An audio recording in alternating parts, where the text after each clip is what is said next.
Друзья, приветствую вас на канале Ниндзя Капитал. Давайте обсудим текущие события, новости, которые происходят. И посмотрим, какие движения предполагаются сегодня до конца дня по доллару, нефти, золоту, рублю, евро и другим активам. Так, но сейчас, конечно же, важнейшее событие – это симпозиум в виртуальном Джексон-Холле. Так, давайте к календарику на секундочку перейдем. По ВВП Соединенных Штатах вышли негативные данные. Ну как негативные? 1/10, чуть меньше. Опять же, сказать, что здесь прямо какой-то швах, ну я думаю, что так нельзя, потому что, во-первых, это в пределах погрешности такое отличие, это раз. Во-вторых, оно все-таки больше предыдущего значения. С учетом, конечно, общего негативного фона того, что произошло в Кабуле, в аэропорту, в целом это не непосредственно оказывает давление на рынке. Но по сути здесь цифры, они практически, в общем-то, все в тренде идет, никаких нюансов, никаких отклонений нет. Но это с точки зрения математики или арифметики, если угодно. Дальше, число первичных заявок на получение пособия по безработице. Тоже здесь данные вполне адекватные вышли. 350 предполагалось, предыдущее было 349 тысяч, сейчас 353 тысячи. На самом деле, если к графику переходить, здесь пока что всецело идет тренд на снижение первичных заявок по безработице. Никакого негатива отчетливо здесь не прослеживается. Да, уже как бы такого снижения явного скоростного нету. И докризисные уровни пока что даже на горизонте не достигаются, 200-250 тысяч. Но тем не менее здесь ничего такого вообще форс-мажорного не произошло. Только в совокупности общего негативного фона, инциденты в Афганистане, возможная ястребиная риторика членов ФРС в части того, что надо резать выкуп активов, только это все в совокупности может играть негативную роль. Ну и, конечно, такая страшная риторика, что там ястребы ФРС кружат в ожидании речи Пауэлла для того, чтобы использовать любую возможность для сокращения. Ставки, конечно, пока никто поднимать не будет, но сократить хотя бы скупку облигаций до 80-70 миллиардов в месяц со 120. Так, ну и конечно же сегодня все внимание приковано к печальному инциденту, который произошел в Кабуле. На самом деле вполне естественно, в тех обстоятельствах, которые там есть, ситуация скорее всего будет развиваться негативно и все будет только ухудшаться. Так, ну и на фоне всех этих ужасов, которые творятся непостижимых, начинает расти ВИКС раньше времени. Но опять же, здесь видите, как сам по себе симпозиум в Джексон-Холле, он, скорее всего, бы являлся более или менее нейтральным таким событием, потому что, в целом, как бы все ожидают, что, возможно, какие-то намеки со стороны директоров, управляющих ФРС, в части того, что будут снижать ликвидность, они так или иначе либо прозвучат потом. Понятное дело, что риторика Пауэлла, она будет очень мягкой, очень нежной, очень интеллигентной, как обычно.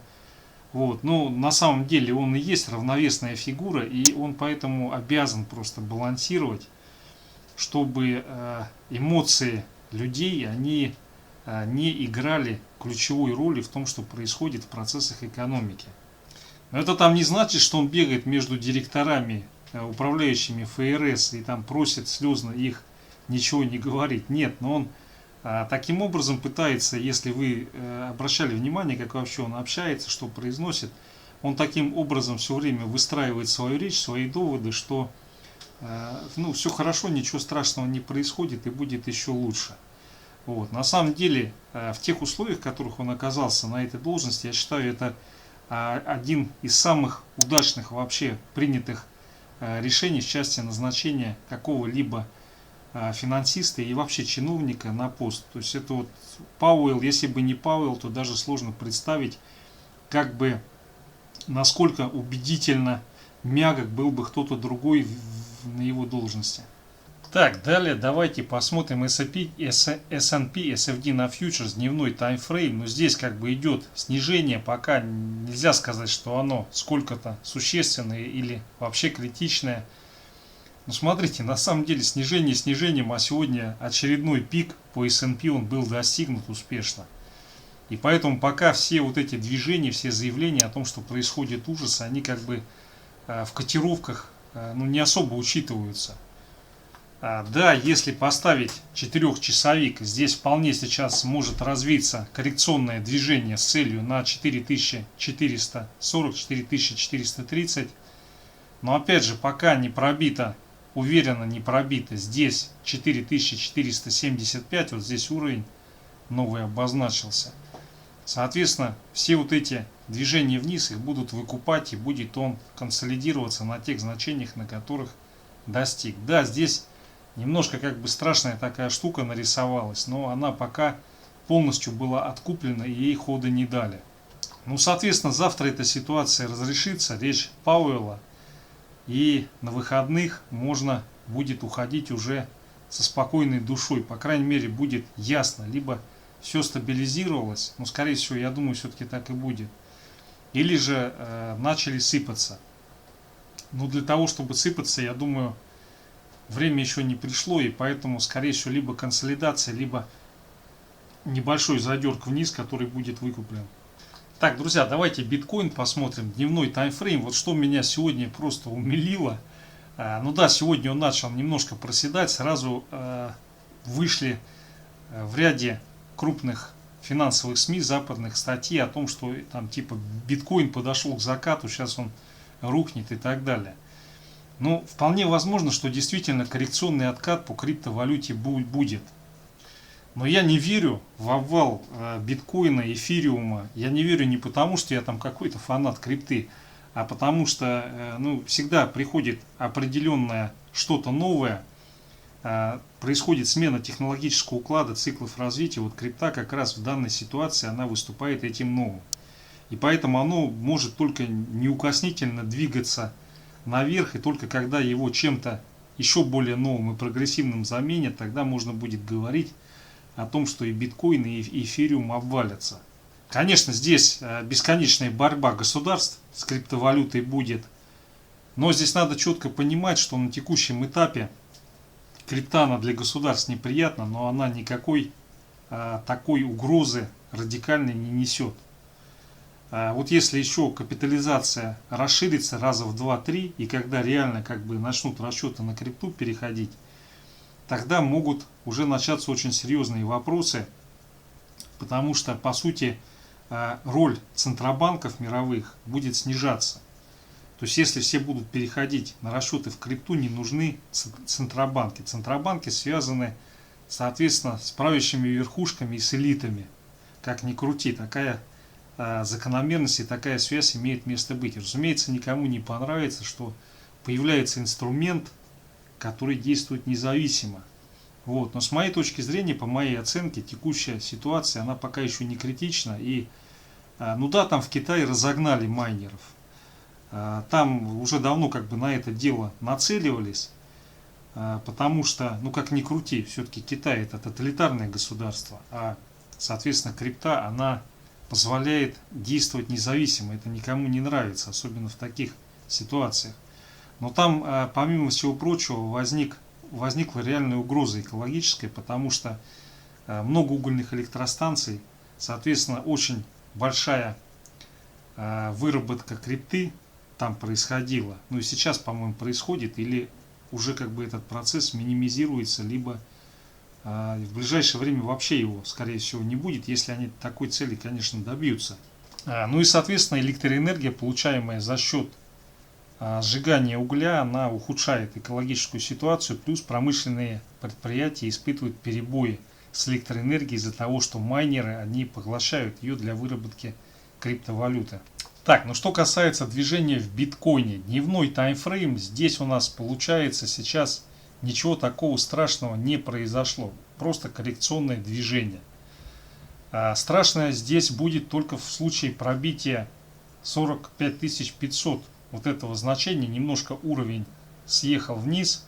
Соответственно, если этот уровень мы удерживаем на текущих значениях, то вот это все превращается в консолидацию, и отсюда пойдет движение выше.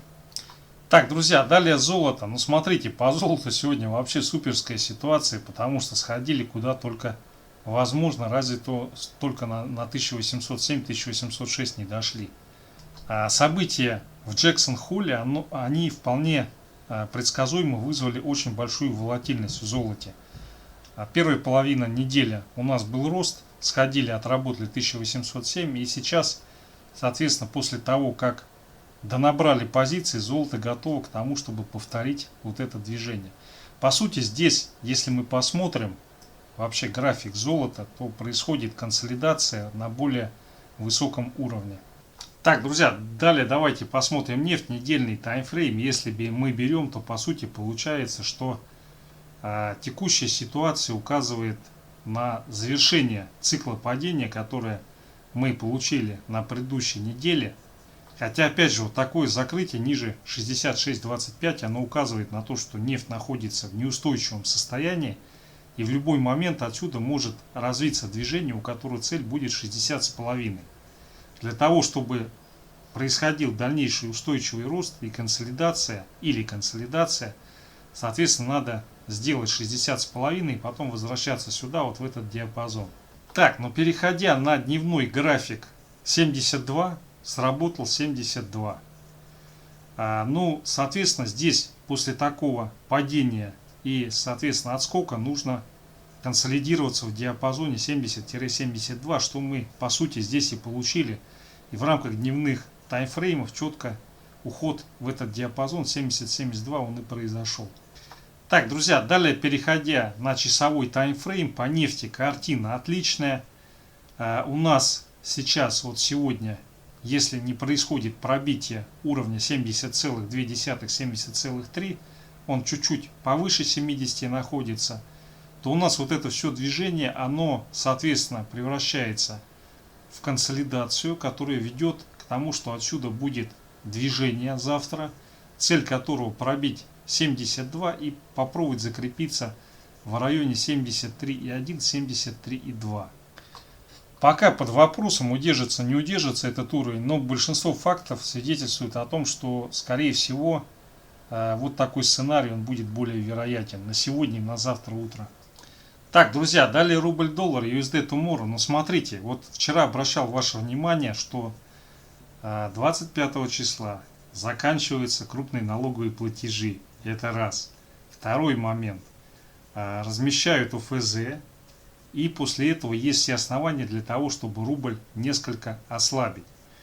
Пока что на текущий момент вот все движение, оно идет в диапазоне 74-75, 74,1. Вот здесь новая консолидационная область, в рамках которой движения наиболее вероятно будут в ближайшее время происходить.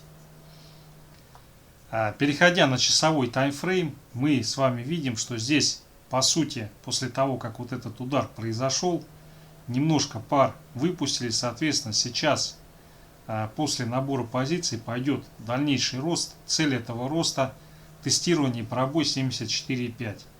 На сегодня что мы имеем? На сегодня мы имеем вот здесь диапазон 74,08, 74,12. Соответственно, если этот диапазон будет пробит, то происходит возврат вот сюда вот на уровень 73,95, где рубль-доллар будет какое-то время торговаться. Если вот этот диапазончик пробит не будет, то у нас здесь сейчас в ближайшие час-два набор позиций, и отсюда уход наверх, цель движения 74,5. Ну, эта цель, скорее всего, уже на завтра. Я думаю, сегодня здесь будет консолидационное движение вот в этом диапазоне. Ну, если произойдет пробой, может быть коротенький задерг в район 74-73,95, но я думаю, это скорее всего оставит на завтрашнее утро. Так, друзья, ну возвращаясь к тому, что происходит на рынках, российский рынок сегодня несколько просел, ну на это основание есть, уже как бы такой рост зомбифицированный происходит. Вот. Ну, сегодня опять же угольные истории себя дорабатывали.